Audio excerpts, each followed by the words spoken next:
Caveat here, not everyone has artistic choice is very understood. In and of itself, this is perfect in the sense that it is entirely sound.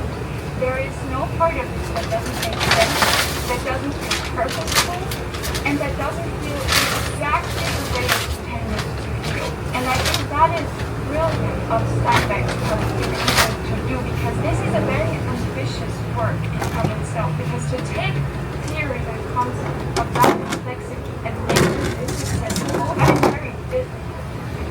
And I think it's really important to give Steinbeck credit for having achieved something like that. And despite everything I've just said, I think this will be very good.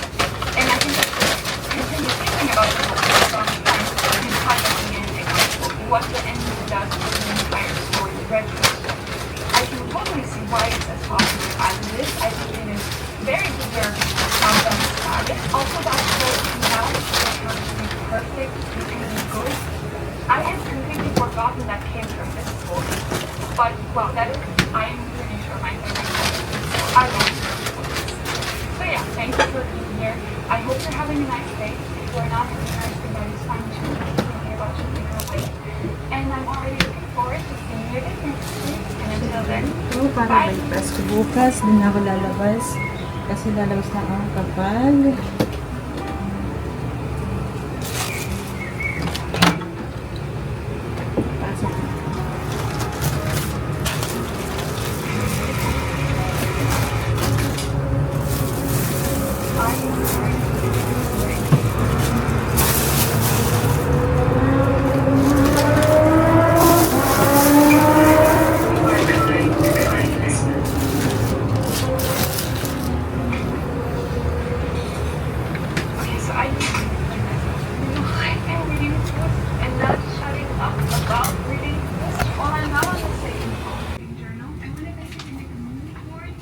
each of the volumes of Remembrance of the Past. And I think I would like to continue that with literature in general. Whenever I read a book that has such an extreme atmosphere, going way one of the most extreme tsunami stuff that I've ever encountered, but I get to write it's like the aspect of the story. Most of the story is just a description of nature and the surroundings the characters are in. And so I have this very distinct picture of what the book looks like. And I would really like to start doing that going forward. Whenever that happens with the book, I'd like to commemorate that by creating an entire journal page. And so I basically printed out pictures that just feel like stories. I want to cut them out and I have some things to talk about. And I know how I've been reading this story in my audio. I tried to be free. I started Little Doors right after I finished listening to David Copperfield because I went from listening to this wonderful story. David Copperfield is a wonderful story, and then going right into listening to Little Doors, which is a much different book. I just don't think that was the best idea, honestly. The interesting thing is that the way I felt about Little Doors is very similar to the way I felt about Bleak House, which I really didn't like. It's by far my least favorite Charles Dickens. It's one of my least favorite books I've ever read. Little Doors, although I thought it was much better than Bleak House, it shares some of the qualities that Bleak House has, and I think that's why I didn't like it very much. Because first of all, I don't think I like Charles Dickens when he writes about female main characters, because although Little Doris holds a huge cast of characters, Doris, the main character, is a woman or a girl, basically. She's very young still. I just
So yeah guys, I am currently reading The Count of Monte Cristo.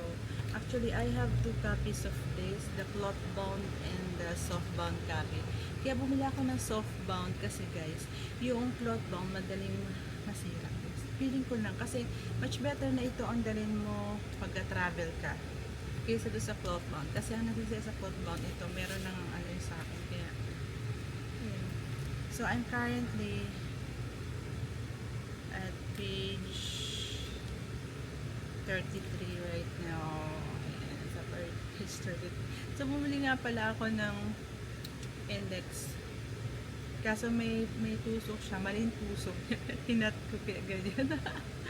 So, yeah. Ito, dadalhin ko to sa sa ano namin sa hospital para pag wala lang ginagawa pero hindi toxic, pwede ako magbasa. Pero pag toxic at may intubated, tatanungin ko nga kung may naka-intubate, baka may naka-intubate na lang ng SWD. So hindi kami nawawala ng intubated na baby. So today is June 28 and galing ako sa vacation ko na R&R and naisana ako kaso nga may namatay na nakabag-anakan yung kasama ng trabaho kaya nag-vacation leave siya. So at the same 16 hours ako, may 16 hours less sa yesterday. So 16 hours ako ngayon, 2 plus 10 then bukas 10 pa ulit din ako. So yun, di ba ang pagod guys.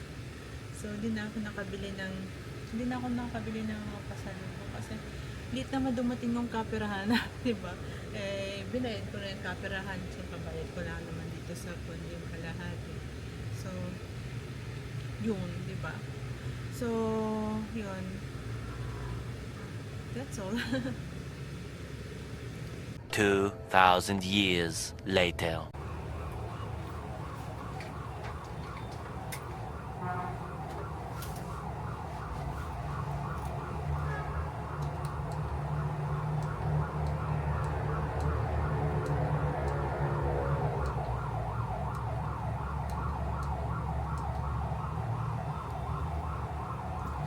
So yeah guys, nandito na ako sa bahay. Time check 8:07 p.m.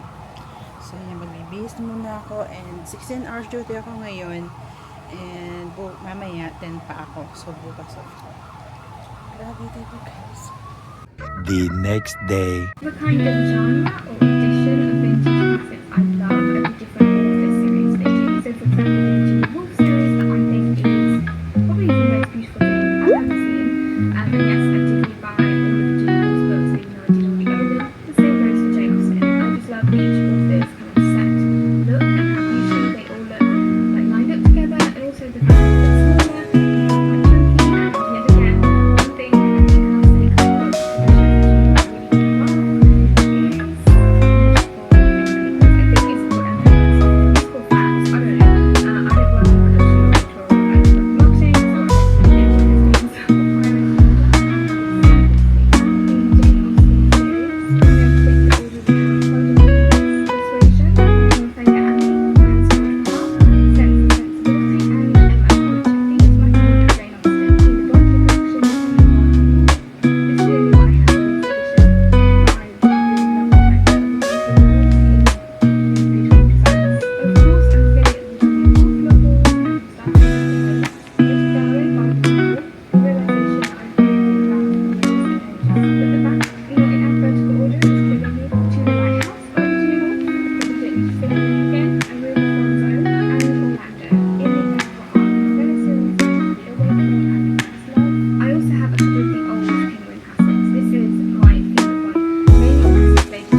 Much later.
So, itong book na to is more on economics.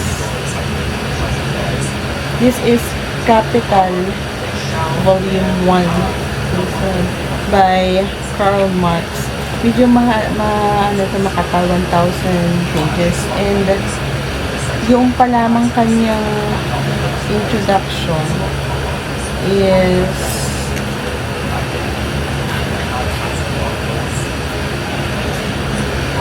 120 pages na yung introduction niya. So, sa volume 1 na Capital, we were going to start commodities and money. If you have economics book, I have complete books of economics when I was at St. Mary's. I think dalawa yung economics. Ganito yung nandun. Ganito. So, yun guys. Yung book na to, guys, ito more on art economics noong 1860.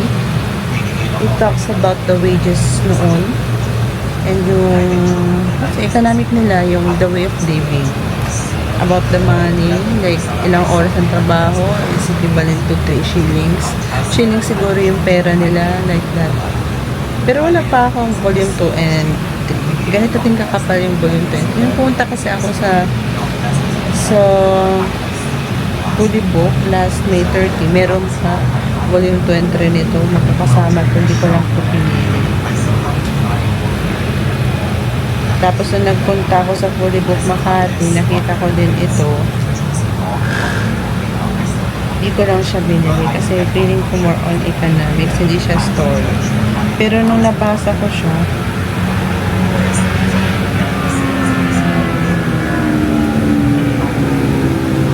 yung mga story nung unang panahon about property, ganun. Abolition, replacement, working, living on Excel in England. So, maganda din.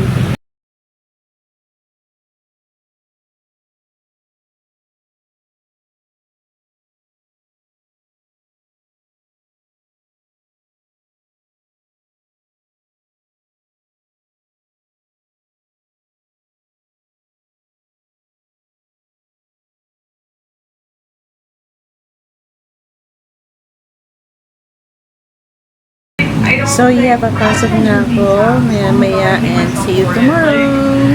This color scheme Night does shift not go with those. 2,000 years later. Hi guys, nandito na ako sa bahay. My God guys. So, pangalawang araw ko ng night shift pero 3 days equivalent yung duty ko kasi nag-16 ako kahapon and night shift ulit. Diba? So, yeah. Matutulog ako ng bonggang-bongga ngayon, guys. So tired. Yung panaginip ko, grabe, 18th century. Ba't ako nasa 18th century? So, magigis na. The next day.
Kamusta na kayo dyan? Dito ako mabuti naman.